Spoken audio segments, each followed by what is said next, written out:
Hello guys, তো আবার চলে এসেছি একটা নতুন ভিডিও নিয়ে। আমরা বাপের বাড়িতে গিয়ে থাকলে নতুন নতুন কোনো রেসিপি আমার দাদা তৈরি করে, তো এটা দেখছো। কার কার খেতে ইচ্ছা করছে অবশ্যই কমেন্ট করবে, কে কে কার কার খেতে ইচ্ছা করছে।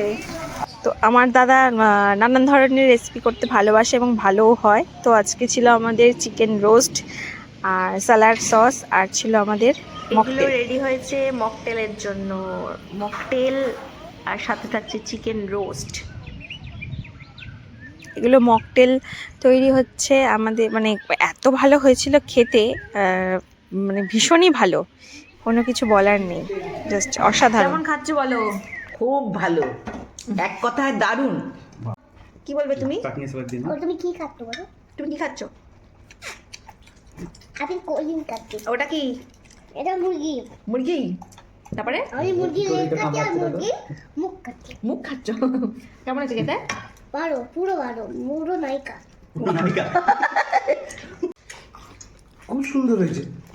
আমার দাদা ভাই এত সুন্দর তৈরি করতে, দেখো মকটেল আর চিকেন রোস্ট। আজকে তুই প্রথমবার খেলাম। তুই ওটাকে পারবি না। কি রে তুই? আমার বর বানিয়েছে, কেমন লাগলো বলো? খুব ভালো লাগলো। হ্যাঁ ইয়ে ঢুকিয়ে নিয়েছে মাসি। ও কিনে খেলে এলো? মশারি বলো তো, আমাদের মতন দুটো পাহাড় কিনে খেলে। হেভি আছে।